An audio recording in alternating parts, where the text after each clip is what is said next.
Apologies in advance for my very raspy voice. I just got over being sick, which is why this video took so long, and the videos that you'll be seeing in the coming days, why those took so long. I've just been sick, and it just so happened to happen at a very important time for this channel when it comes to adult animation as a whole, because we got a new show and we got a new season of Big Mouth as well, and there's been other stuff going on. It's just not a great time to get sick. I'm a little backed up. Point being though, today we're here to talk about one of those new shows, one of the big things going on in adult animation, which is Inside Job, a show that came out on Netflix. I'm sure you've heard of it at this point. It really, right as it came out, it kind of started going the rounds on social media like Twitter and Reddit. I was seeing it everywhere, and I had no idea what the show was. Once I looked into it, the premise was really interesting. Basically, it's all conspiracy theories are real, and they're managed by this company, Cognito Inc. And the main character, Reagan, is trying to become the CEO, the leader of this company.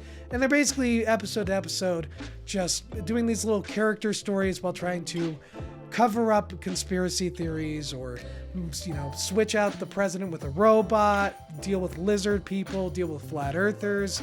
They have fun, goofy stuff with these conspiracy theorists that have kind of come into the mainstream somewhat with their just completely insane beliefs. So it pokes fun at that.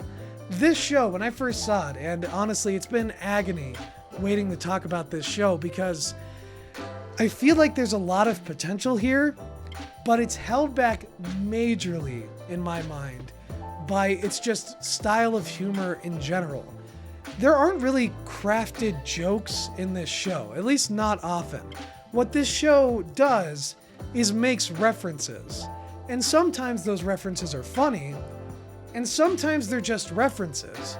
It feels like, and I mean this in the nicest way possible, because this show is definitely better than what I'm about to compare it to. It feels like a more focused version of like current day Family Guy, at least in its style of humor.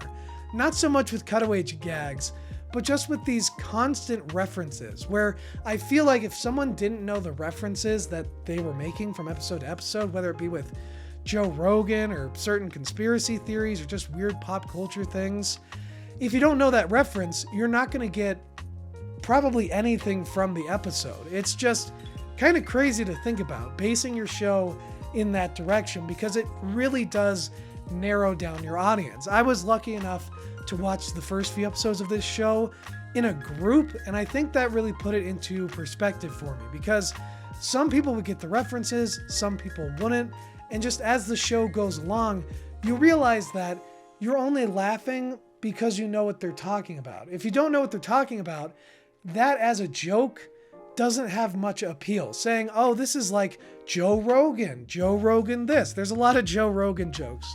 Or they make a reference to something from the 80s. Do you remember this from the 80s? I'm referencing that. If you don't know what that stuff is, you're not gonna laugh at this show. It's just words. It's just them referring to something that you don't understand. And that's where this show really falls flat, because everything else about it, I love, like genuinely love. From the animation, just how that's laid out, there's a lot of love and care put into it. The art style, I've heard some people complaining that it's kind of simplistic. Yeah, kind of. Big, amazing, beautiful shows with unique art styles don't tend to get produced at Netflix too very often, especially with this premise. This premise kind of needs a simpler animation style to pull in more mainstream and casual viewers. I'm okay with that, especially since even with the kind of basic animation style, they still were able to pull off some really interesting moments, some fun set pieces, and some fun fights and choreography. Just a lot of great stuff going into this show. And the voice acting, great across the board. The main character, Reagan, voiced by Lizzie Kaplan, tremendous. Christian Slater is in it. I don't know anything about that man. I've heard his name a few times. He has a lovely voice. Honestly, everyone in it just does a fantastic job. John DiMaggio's in it. I think Clark Duke is in it from The Office. I caught that, and Bobby Lee's in it. Just a lot of recognizable voices, but at the same time, not overused. It feels kind of fresh in the voice acting department, which has kind of been held back recently with shows like Big Mouth and hell, most of the things on Fox, just interchanging and reusing the same voice actors over and over and over again. I forget his name, but I think it's Jason Mantzoukas from Big Mouth, the voice of Jay from Big Mouth.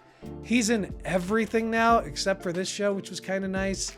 And he's a great voice actor for sure, but it is nice to have a little bit more diversity in that department. And this show definitely had it, even though it did have some familiar voices alongside the new ones. But I really enjoyed this show for what it was. But at the same time, I got a lot of the references and I was able to kind of giggle along to it. But there was never really a part of this show that made me like burst out laughing, because this show doesn't really have jokes. It just has jabs and references. That's what this show is.